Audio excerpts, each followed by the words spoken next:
Hey guys, welcome back to Contest Prep University. I'm Joe Klemczewski with Adam Atkinson. We're talking about extreme weight loss in this series. This is episode 2.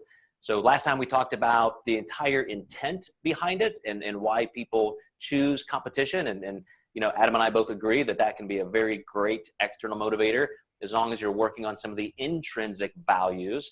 But there's a first step. These clients come on board, Adam, they're ready to go, they're excited, they're motivated, and they need to know what to do. So if you've got somebody who has 70 to 100 pounds to lose, how do you determine calorie needs? When we look at energy balance formulas, when we look at macronutrient profiles and all the different types of dieting, are you somebody who says, okay, this person is heavier, there's a lot of extra physical demand, so I'm gonna estimate pretty high on their metabolic capacity, or how do you make those initial determinations?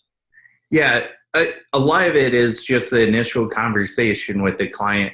The big divide with extreme weight loss clients is their eating lifestyle so just extravagant that is why they're that much heavier, or is their metabolic rate really that slow? And a lot of times people aren't dishonest, but they just almost undercalculate what they actually eat. So I always try to err on the side of caution, and this is where it gets tricky because I want to give someone a plan where they can make progress, but I also don't want to make it so rigid that it just completely turns them off from dieting right away. So I might almost behaviorally meet them where they are. I just had a recent client. She said her and her husband go out for wine twice a week. It's Saturday and Sunday. I actually said, let's keep that in, keep your calories here, and let's see if we can keep that in just for a little while. And my plan is to eventually replace that with a refeed, something more calculated. But let's see if we can lose just by some very small lifestyle adjustments. Yeah, I love that, man.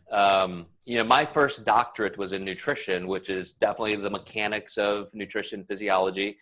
But then later in my 30s, I did another PhD in health education, which is more of the broader perspective. You know, here's nutrition as a piece of health. How does this all fit in? And I love that the nutrition coaching industry right now seems to be going through a bit of a maturation where an awful lot of people, I just interviewed Lauren Conlon about this in a feature for Contest Prep University, you know, the difference between that kind of rigid meal plan dieting or just, you know, the ultimate in flexible dieting. How do we meet people where they are? So the fact that you would even start somebody out and say, yeah, let's just use your food. Let's keep that wine in there. That's incredible because number one, it proves that you don't just have a cookie cutter plan. Like here, no, this is how you do it. No, you can't do that because this is the path. This is the rule book. But it also means you have to actively coach. This is a relationship. And especially with somebody who's engaging in extreme weight loss, it's not about just, you know, going through the motions, hitting some numbers. Here's my you know, exports from my you know, tracking app. It's got to be deeper than that. And I think this is where you're heading. Absolutely. And I've had people where it's almost a checks and balances. We start taking some of these things away and they say, you know, ultimately I see where this is going. I'm healthier, I'm lighter.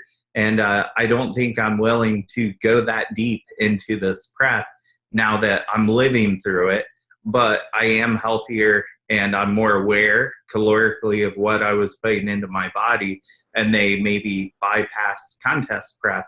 And that's totally fine. I think that's a win-win.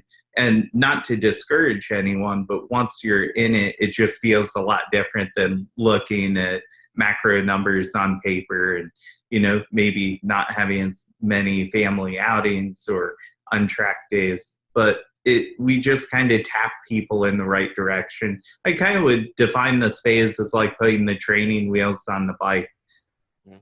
And then don't you find that once they just feel comfortable and they, oh, this is doable, I can do that, quicker than you may anticipate, they are ready to dive into the deep end. They'll start tracking accurately, and then they get one little taste of success and like, yeah, give me that next chapter. I want to keep going.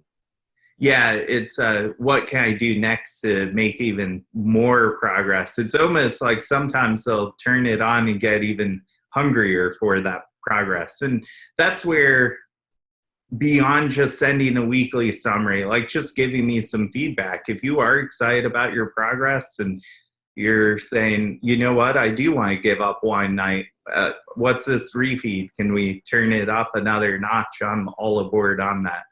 Cool. And that's exactly what we're going to talk about next, guys. So stay tuned for episode 3. We're going to break it down a little bit deeper into the macros and the physiology behind getting a start. We'll see you next time.